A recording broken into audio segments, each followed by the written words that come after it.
Hello students, आज हम start करें एक new chapter that is formation of LLP.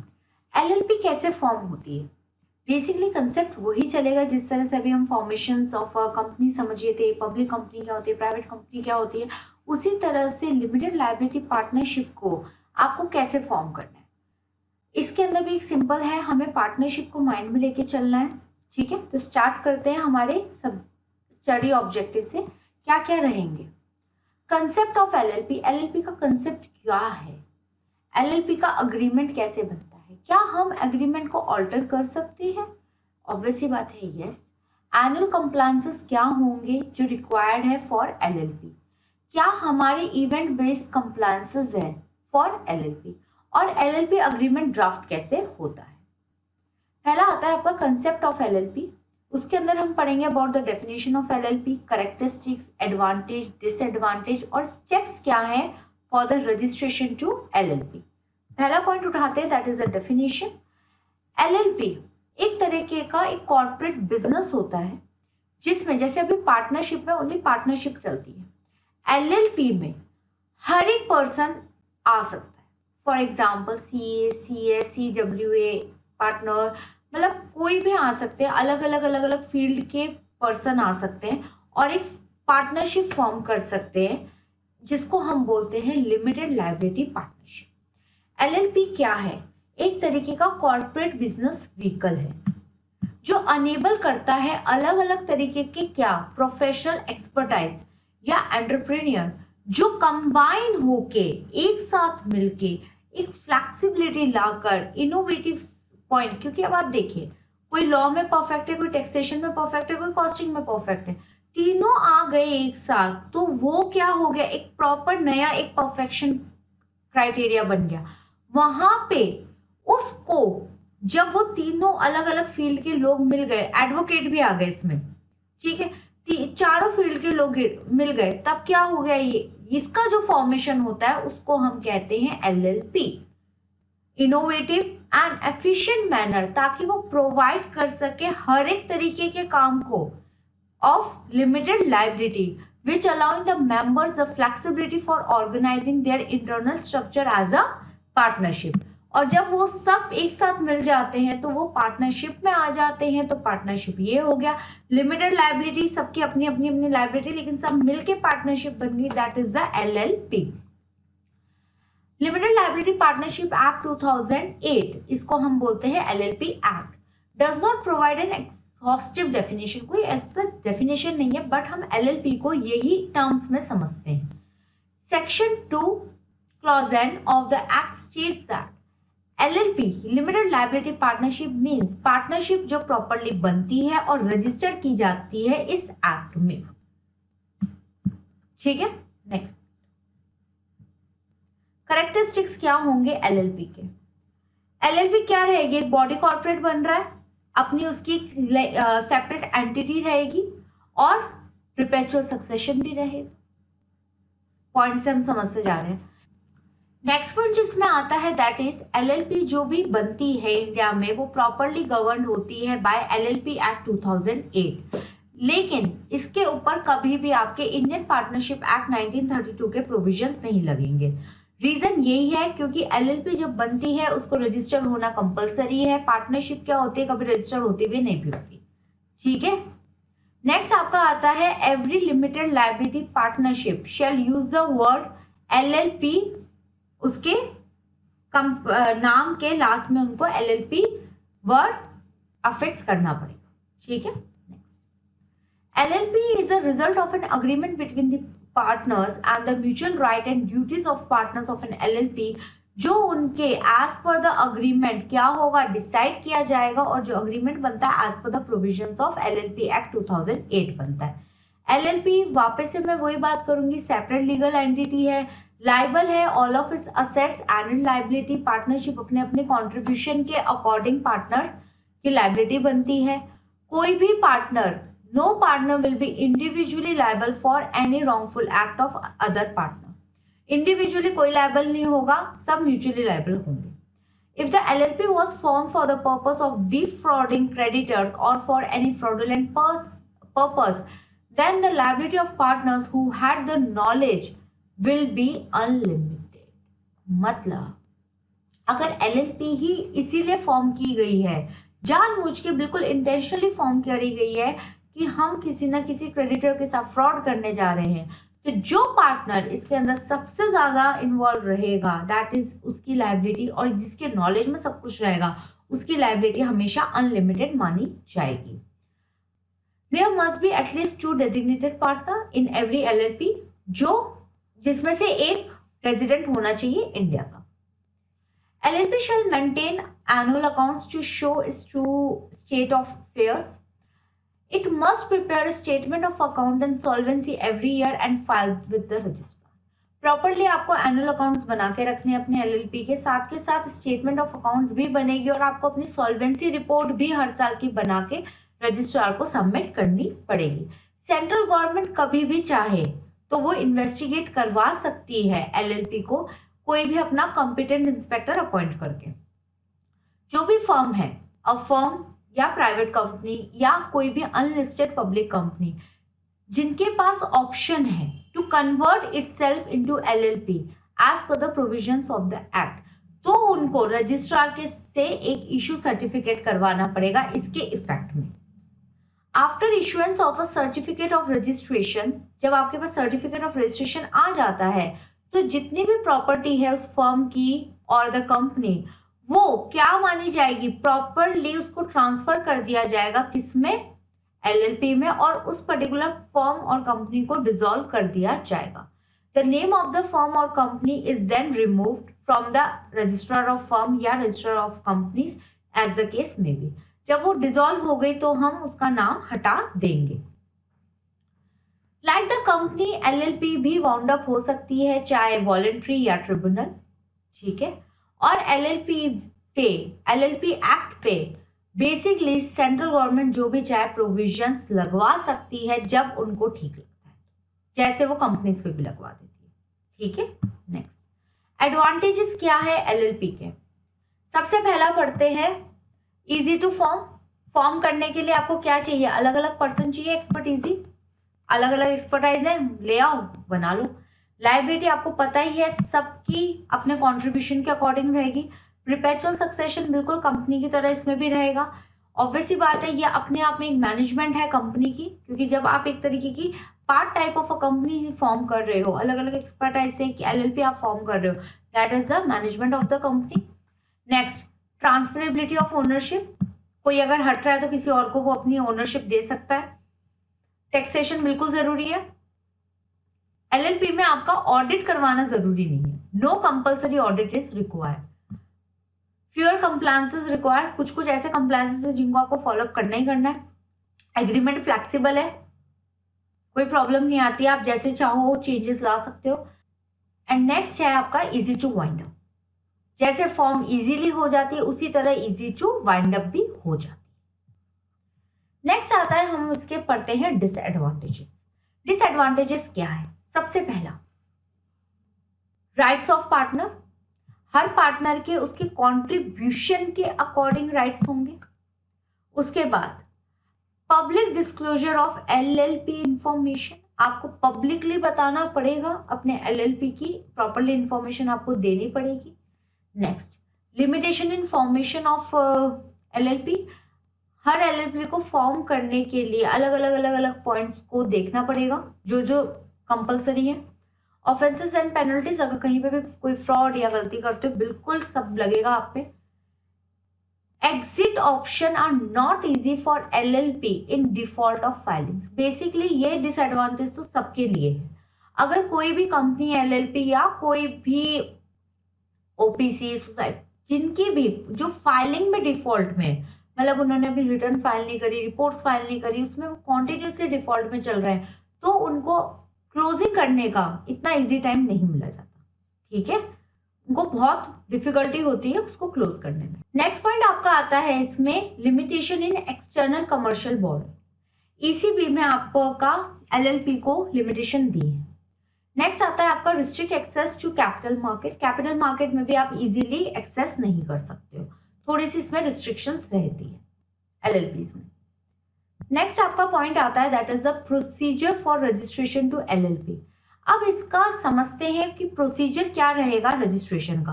Basically somehow कहीं ना कहीं पॉइंट आपके कुछ ना कुछ कंपनी से रिलेटेड ही रहते हैं।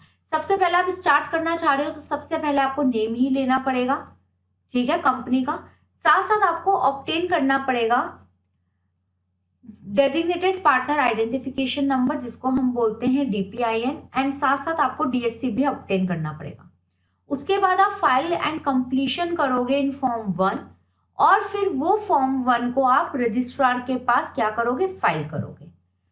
उसके बाद अगर आपका नाम अप्रूव्ड हो जाए देन LLP एग्रीमेंट आप फाइनलाइज करोगे, अप्रूवल लोगे रजिस्ट्रार से, बिल्कुल सेम प्रोसेस चल रहा है। फिर आपका इनकॉर्पोरेशन का इशुएंस होगा certificate bye registrar in form 16, draft करोगे और अपना अग्रीमेंट LLP का फाइनलाइज करोगे।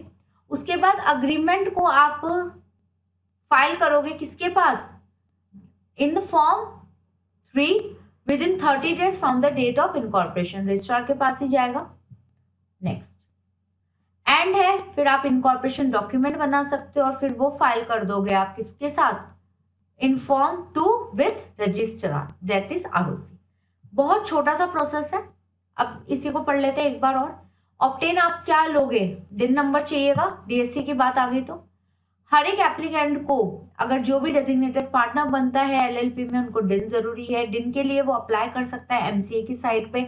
सब पॉइंट्स आप अभी आपको कंटिन्यू अगेन एंड अगेन मिलेंगे, तो मोस्ट प्रोबेबली फर्स्ट पार्ट तक तो ये याद भी हो जाएंगे। उसके बाद एप्लीकेंट सबमिट करेगा ई फॉर्म इन DIR 3 जो अप्लाई करता है डिन के लिए। साथ के साथ नॉमिनल फीस जाएगी 100 रुपये, या अगर कोई अप डाउन चेंजेस आ जाते हैं तो। कोई फिजिकल सबमिशन इसमें जरूरी नहीं है, कुछ भी नहीं है, सब कुछ ऑनलाइन है। और कुछ फॉलोइंग पॉइंट्स है जिनको आपको ध्यान रखना है। एक तो आपको प्रूफ ऑफ आइडेंटिटी देनी है, ठीक है। अगर नेशनल हो, इंडियन नेशनल हो तो पैन कार्ड दोगे, फॉरेनर हो तो पासपोर्ट दोगे। प्रूफ ऑफ रेजिडेंस आप उसका कोई भी प्रूफ लगा सकते हो, पासपोर्ट, वोटर ID, कोई से भी। इतने सारे पॉइंट्स दे रखे हैं, बैंक स्टेटमेंट, इलेक्ट्रिसिटी बिल, जो आपके नॉर्मल रेजिडेंस प्रूफ रहते हैं उसमें से कोई भी दे सकते। अगर आप टेलीफोन बिल, इलेक्ट्रिसिटी बिल या बैंक अकाउंट स्टेटमेंट दे रहे हो तो ये 2 महीने से ज्यादा पुरानी नहीं दोगे in case of Indian national, और अगर फॉरेनर हो तो 1 साल से ज्यादा पुरानी ये आप स्टेटमेंट्स में से या ये कोई डॉक्यूमेंट नहीं दोगे 1 साल से पुराना। एफिडेविट आपका जाएगा एज पर एनेक्चर 1 ऑफ डिन रूल्स, और ये प्रॉपरली स्टैम्प किया जाएगा और नोटराइज करवाया जाएगा। नेक्स्ट स्टेप 2 है आपका register digital signature of designated partner. जिस भी पार्टनर के सिग्नेचर्स होंगे वो प्रॉपरली उसको एक छोटा सा उसका एक बनता है DSC, वो आप बनाते हैं। जब भी आपको उसके साइन लगवाने होते हैं तब आप उसको अपना पेन ड्राइव मोड में रहता है, वो उसको अटैच करते हो और वो अपलोड हो जाते हैं सिग्नेचर।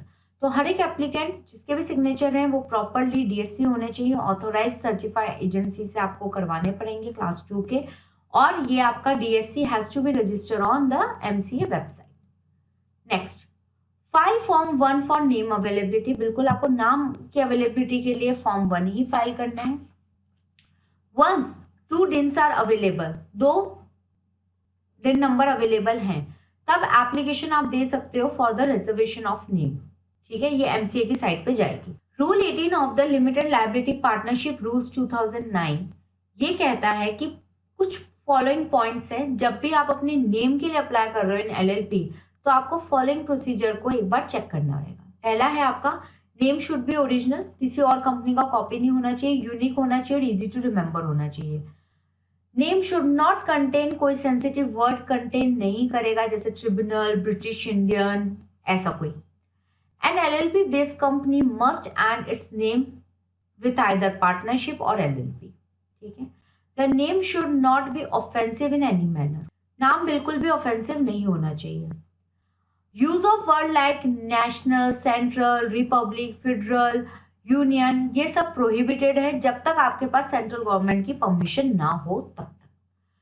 जो भी आप नेम लोगे वो थोड़ा सा डिफरेंट होना चाहिए, उसकी टर्म, साउंड सब डिफरेंट होनी चाहिए किसी भी एग्जिस्टिंग LLP से। Next the name should not depict any connection with government body, उनका कोई गवर्नमेंट बॉडी से भी नाम का कोई कनेक्शन नहीं होना चाहिए। कोई भी अगर वर्ड है आपके bank, banking, mutual fund, venture capital, ये भी आप तब तक यूज नहीं करते जब तक आपके पास परमिशन ना हो रेगुलेटरी अथॉरिटी से। The name should not contain a registered trademark without the permission of the owner of that particular trademark. अगर कुछ भी आप ऐसा कुछ लगा रहे हो ट्रेडमार्क या साइन, तो अगर वो ऑलरेडी एग्जिस्ट में है तो तब तक आपको उससे पहले परमिशन लेनी पड़ेगी, तभी आप उसको यूज कर सकते हो। नेम ज्यादा जनरल भी नहीं होना चाहिए, ना किसी और चीज से, किसी प्रपोज्ड एलएलपी के किसी भी काम से या गुड्स या सर्विसेज से रिलेटेड भी नहीं होना चाहिए। The name should not show any kind of connection with the national leader, ऐसा कुछ भी नहीं होना चाहिए। उसके बाद आप जो भी एप्लीकेंट होगा can place 6 choice for name in the form which should be unique. 6 option आप अपने नाम के दे सकते हो, जो जो आपको नाम चाहिए उसके 6 पॉइंट्स, 6 नाम 6 तरीके के दे सकते हो, और जो बेस्ट अलाउ होगा, एलिजिबिलिटी के लिए रहेगा, तो आपको वहां से प्रॉपरली फाइन होकर आ जाएगा कि आप ये वाला नाम रख सकते हो। ठीक है, ये अवेलेबल है। नेक्स्ट आता है the application in form 1 to the registrar, कंपेन करेगी साथ साथ फीस, और ये सब इलेक्ट्रॉनिक फाइल होगा। अगर कोई ऐसी चीज आती है in case of a change of name of an existing LLP, मतलब आपकी जो एग्जिस्टिंग एलएलपी है आप उसका नाम को चेंज कर रहे हो, उस केस में आपको सर्टिफाइड कॉपीज भी अटैच करनी पड़ेंगी। किसकी? एलएलपी एग्रीमेंट की या कोई भी आपके डिसीजन की, और साथ साथ अगर कोई पार्टनर का कंसेंट है तो वो भी आपको एक सर्टिफाइड कॉपी साथ में अटैच करनी पड़ेगी। In case the proposed name are based on the registered trademark, already कोई registered trademark registered है under trademark act, अगर आप उसके बेस पे कोई नाम रख रहे हो, then आपको एक कॉपी देनी पड़ेगी प्रॉपरली एक्नॉलेज करके कि हाँ आपने एप्लीकेशन दे रखी है ट्रेडमार्क रजिस्ट्रेशन के लिए, और अभी वो रजिस्ट्रेशन आपका वहां से पेंडिंग चल रहा है, तो आपको उसकी कॉपी भी अटैच करनी पड़ेगी ताकि आपका नाम क्या हो, अप्रूव हो सके। अगर चेंज किया गया है नाम is due to the direction for central government, central government ने आपको बोला नेम चेंज करने के लिए, तो आपको उनकी डायरेक्शन की कॉपी लगानी पड़ेगी। अगर आप कोई कोलैबोरेशन कर रहे हो in connection with the foreign country या प्लेस, तब आपको एक कॉपी ऑफ अप्रूवल देना पड़ेगा, किसका? कॉम्पिटेंट अथॉरिटी का, वो भी साथ में आपको फॉर्म 1 के साथ अटैच करना पड़ेगा।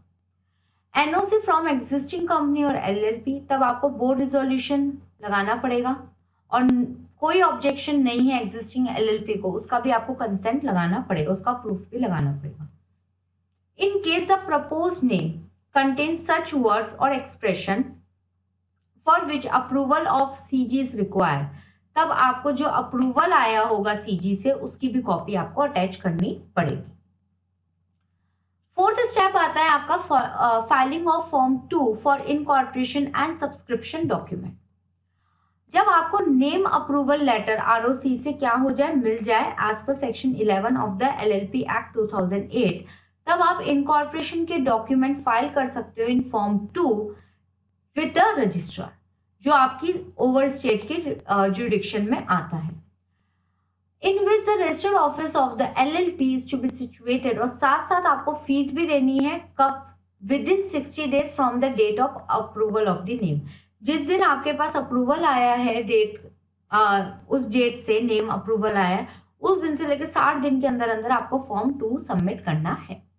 प्रॉपरली डिजिटली साइन होगा, ठीक है, जो भी पर्सन के नेम गए हुए हैं प्रॉपरली डेजिग्नेटेड पार्टनर के, उन सबके सिग्नेचर जाएंगे, एंड डिजिटली आपको इसको साइन करवाना पड़ेगा by advocate, CS, chartered accountant या cost accountant in practice. Next, the application in form 2 to the registrar, वो भी प्रॉपरली फीस के साथ जाएगी, और फॉलोइंग डॉक्यूमेंट्स भी जाएंगे। पहला आपका जाएगा proof of address of registered office of LLP, जो आपकी एलएलपी का रजिस्टर्ड ऑफिस है उसका प्रूफ ऑफ एड्रेस जाएगा। अगर वो आपका खुद का है तो प्रॉपर जाएगा, मतलब जो पेपर है वो जाएगा। रेंट पे है, रेंट अग्रीमेंट जाएगा। लैंडलॉर्ड से अगर रिलेटेड कोई भी पेपर आपके बने हैं वो जाएगा, और लैंडलॉर्ड को कोई इशू नहीं है, that is a no objection certificate भी आपको लैंडलॉर्ड से लेना पड़ेगा और वो भी लगाना पड़ेगा। अगर कोई भी एनी डॉक्यूमेंट है जैसे यूटिलिटी बिल्स है, गैस, इलेक्ट्रिसिटी, टेलीफोन, वो भी आपके इसमें जाएंगे। जो भी बिल होगा 2 महीने से ज्यादा पुराना नहीं होना चाहिए। Subscriber sheet including consent in form 9, in pursuant to section 7 subsection 3 of the LLP act. Subscriber sheet भी जाएगी जिसमें सबके कंसेंट जाएंगे फॉर्म 9 में। लिस्ट प्रॉपर आपकी डिटेल जाएगी LLP की, कंपनी की, जहाँ पे आपके पार्टनर्स हैं, डेजिग्नेटेड पार्टनर्स हैं, डायरेक्टर है, सबकी। लास्ट पॉइंट आता है आपका इसी में, drafting and filing of LLP agreement. After incorporation of LLP agreement draft किया जाएगा एज पर द एक्ट। फिर वो फाइल किया जाएगा agreement with in 30 days of incorporation of LLP। जो भी डेजिग्नेटेड पार्टनर है वो फाइल करेंगे इंफॉर्मेशन इन फॉर्म 3 एंड साथ के साथ उसको अपलोड किया जाएगा ऑन MCA पोर्टल। एक बार अप्रूवल आ गई, that means formalities for registration of LLP सारी कंप्लीट हो गई और आपकी LLP क्या हो गई, फॉर्म हो गई। ठीक है, बहुत छोटा सा प्रोसेस है, काफी हद तक प्रोसेस मिलता जुलता है कंपनी वाले से। ठीक, तो अभी चैप्टर ओवर नहीं हुआ है, आज हमने एक लेक्चर इतना लिया और 2 लेक्चर और लेंगे इसके छोटे छोटे, सारी चीजें कंटिन्यू पढ़ते चलेंगे। तो आप इसको तब तक रिवाइज करो, आगे का चैप्टर हम नेक्स्ट लेक्चर में कंटिन्यू करते हैं। Thank you.